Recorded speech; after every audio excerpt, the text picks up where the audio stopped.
تو ظاہر ہے ہم تو طالب علم کے طور پہ بات کرتے ہیں، نقد ادب کی بات کرتے ہیں۔ آخری سالوں میں میرا زیادہ کیونکہ میں نہیں 30-32 برس سے ہر ملک میں بلائے جانے کے باوجود کہیں نہیں گیا، تو اندرون ملک جتنے بھی مشاعرے ہیں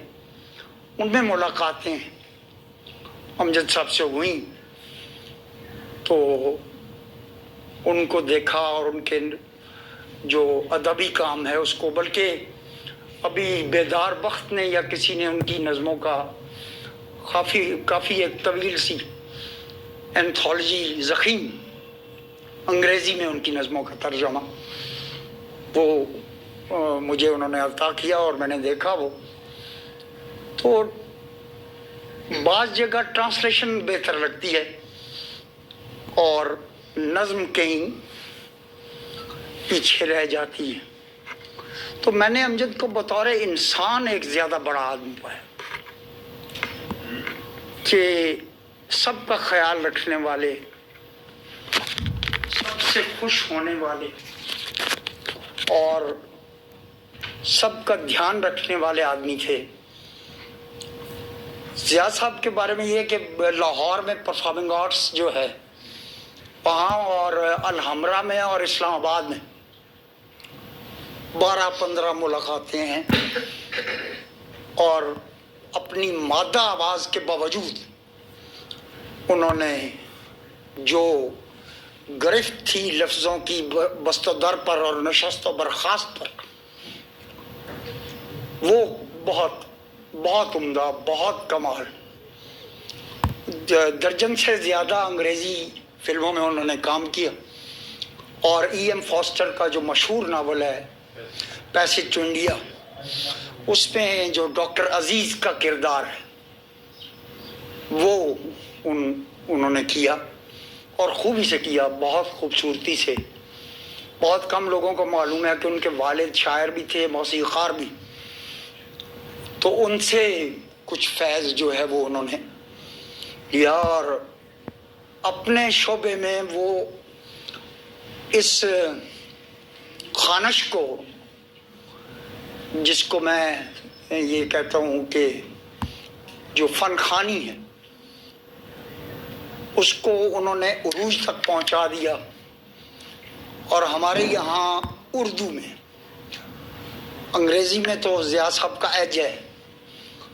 کہ وہ انگریزی بھی بہت عمدہ کریکٹرز جو ہیں وہ انہوں نے کیے، اور خاص طور پر شیکسپیئرن تھیٹر میں انہوں نے بہت کام کیا، جان گیلگٹ وغیرہ ہیں ان کے ساتھ۔ لیکن اردو میں صرف ان کا ہمسر ایک ہی ہوا ہے آواز کے سلسلے میں، جو نر آواز والا آدمی طلعت حسین، جو بڑی آواز ہمارے یہاں ایک ہے۔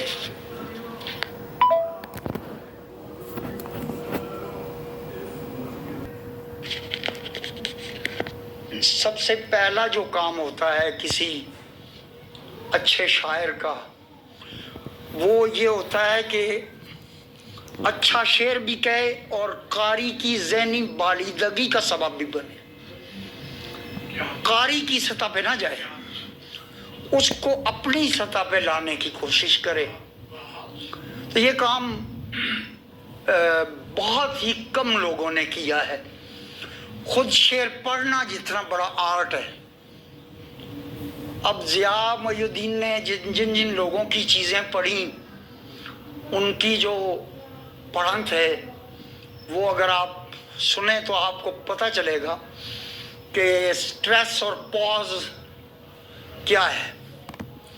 آواز کا زیرو بم کیا ہے، یہ کیڈنسز اور کیڈنزاز کیا ہیں، یہ ایڈیجیوز اور لیگیٹوز کیا ہیں۔ تو وہ کیونکہ باقاعدہ اس سلسلے کی تعلیم لی ہوئی تھی ضیاء محی الدین نے، تو اس کو وہ ایک اپنے لیے اس میدان میں ضیاء کا جو شعبہ ہے ضیاء محی الدین کا، وہ مخصوص ان کے لیے ہے، کوئی اور ان کی جگہ نہیں لے سکتا، وہ انہی کا حصہ ہے۔